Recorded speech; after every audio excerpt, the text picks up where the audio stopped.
Hi students, आज हम cash flow statement से रिलेटेड एक एडजस्टमेंट के बारे में बातें करने वाले हैं और वो है provision for tax. Provision for tax हमारे बैलेंस शीट में गिवन होता है, जिसमें ओपनिंग और क्लोजिंग दोनों वैल्यू हमारे पास होती है और इस पर एडिशनल इंफॉर्मेशन तीन तरह के हो सकते हैं, जिसको हमने तीन केसेस में कंप्लीट किया है, केस 1, केस 2 एंड केस 3। तो हम बात करते हैं तीनों केसेस की।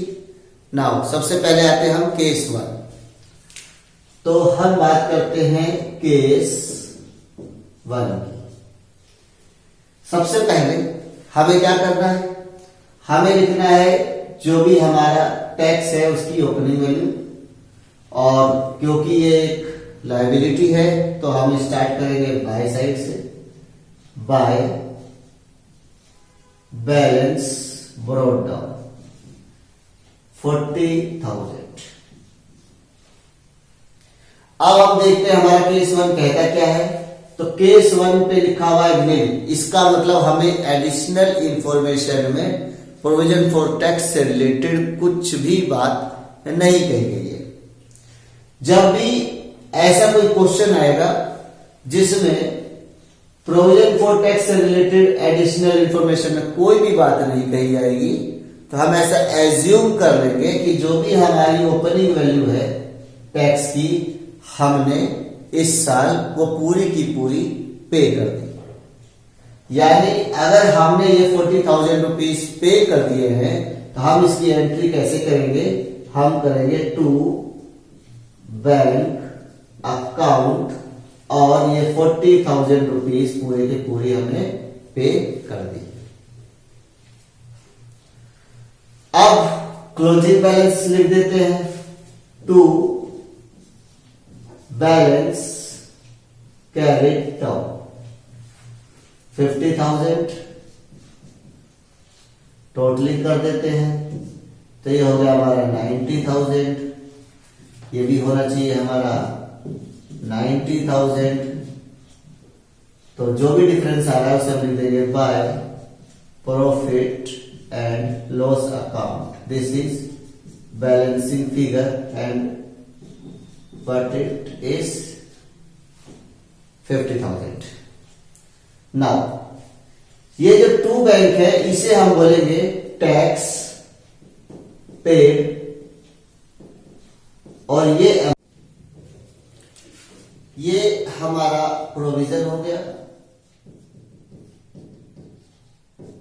इसीलिए इस अमाउंट को हम ऐड कर देंगे ऑपरेटिंग एक्टिविटीज में एज एक्स्ट्राऑर्डिनरी आइटम।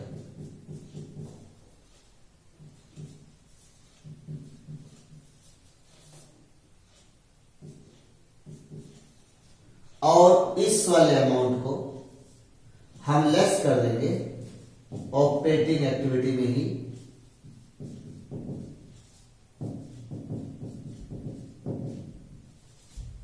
सबसे एंड में।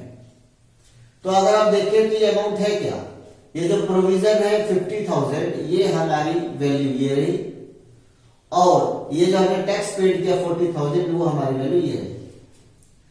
इसका मतलब ये है कि अगर केस 1 के अंदर जिसमें एडिशनल इंफॉर्मेशन कुछ नहीं दिया, तो हम डायरेक्टली जो हमारी प्रीवियस वैल्यू होती है उसे हम टैक्स पेड मान लेते हैं, और जो हमारी करंट ईयर की वैल्यू होती है उसे हम प्रोविजन मान लेते हैं।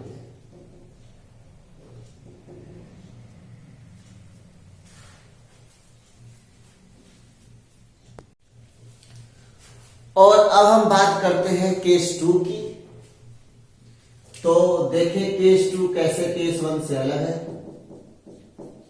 सबसे पहले हमने लिखा बाय बैलेंस ब्रॉट डाउन 40,000, और यहां हमने देखना है कि कितना टैक्स पे करेंगे। पिछली बार हमने एज्यूम कर लिया था कि जो हमारी ओपनिंग वैल्यू है वो पूरी की पूरी हमने पे कर दी। बट इस बार हमारा केस 2 साफ साफ कहता है टैक्स पेड इज ₹12,000। सो हमने लिखा टू बैंक अकाउंट 12,000 और 12,000 को हम टैक्स पेड कहेंगे। नाउ अब हम क्लोजिंग वैल्यू लिख देते हैं। To balance carried out and this is what 50,000। अब हम अकाउंट्स क्लोज करते हैं। यह हमारा आ गया 62,000, यह भी होना चाहिए 62,000। तो इधर आया by profit and loss account 22,000 and this is called provision. So this will be add and this will be subtract in operating activity.